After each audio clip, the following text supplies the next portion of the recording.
An Interpol team has been deployed to Kenya to help investigate an attack claimed by Somali Islamist militants on a Nairobi shopping mall that killed over 60 people and destroyed parts of the complex. Now headed by Interpol's Executive Director of Police Services, Jean-Michel Louboutin, the team includes disaster victim identification and data specialists.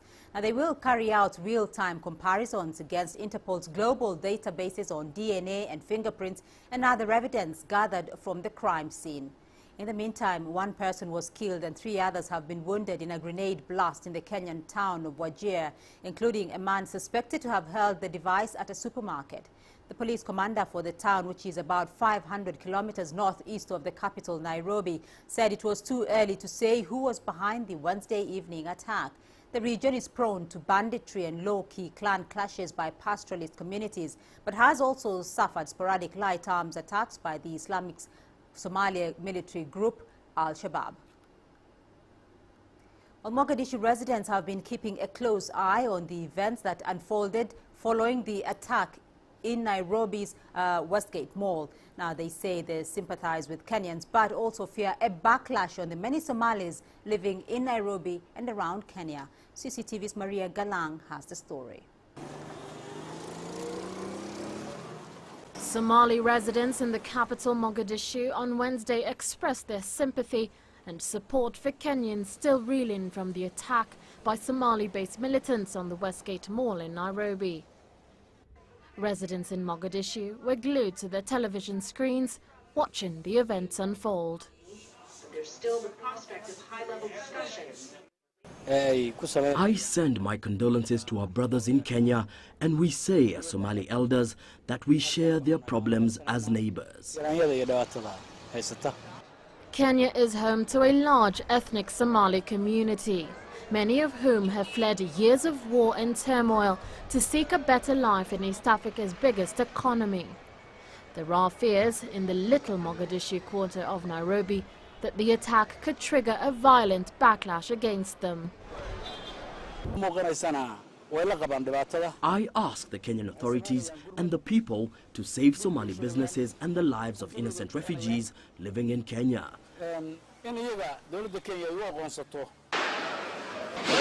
Al-Shabaab said it launched the assault to demand Kenya withdraw its troops fighting with African peacekeepers in Somalia. The attack has highlighted the reach of the Somali group and the capabilities of its crack unit, believed to be behind the attack, confirming Western and regional fears that as long as Somalia remains in turmoil, it will be a recruiting and training ground for militant Islamists. Maria Galang, CCTV. Let's get now the latest from CCTV's Kofa Mrenja, who joins us from the Westgate Mall. Kofa, what can you tell us? There were indications earlier today that journalists may be allowed access into the shopping mall. Is this likely to happen?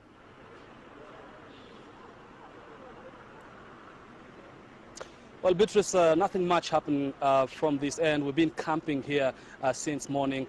Just like you said, journalists were hoping, probably they could get the chance to go inside and get a clear picture of what exactly happened and how, the situation is inside the mall. But that has not happened until now. Journalists also missed that chance sometime yesterday. They were, supposed to go in. But what we understand is that, the forensic experts working inside have been dusting for fingerprints. They've been taking DNA samples. We have ballistic experts inside. And the fear here is that probably the crime scene could be contaminated if journalists are allowed inside. And that's why they would want to, just do their job and then let journalists in as soon as they finish. That, of course, if that is going to happen, then probably it's going to happen, like they said, not less than 7 days from today. Well, Kofa, there have been reports in sections of the Kenyan media that some of the victims were tortured. What can you tell us about that?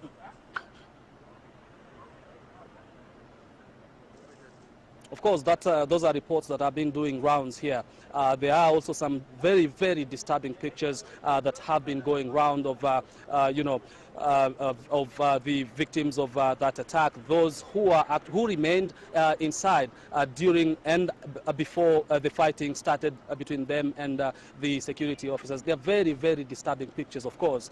But those reports have not been confirmed, especially by the government, and therefore not many would want to talk about that unless the government, says something about it.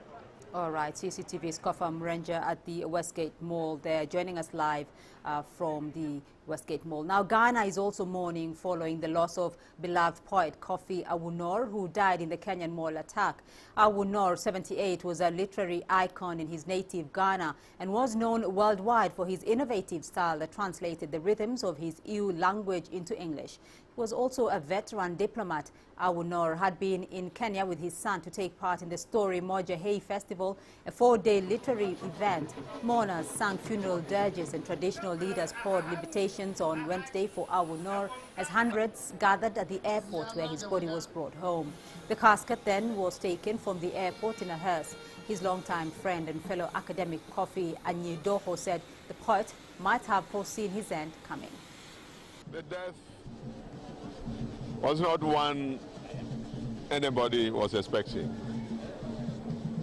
People have observed that given certain details that are coming out, it appears that he sensed that the end was coming. But I bet he didn't know how it was going to come, and especially where it was going to come. That would have come to even he himself as a surprise. Meanwhile, Al-Shabaab's chief Ahmed Abdi Godane has threatened more attacks on Kenya. He claims the Westgate attack was retaliation for Kenya's military presence in Somalia. And he adds, quote, "Now it is your time to taste the fruits," end quote. Analysts don't doubt Al-Shabaab's ability to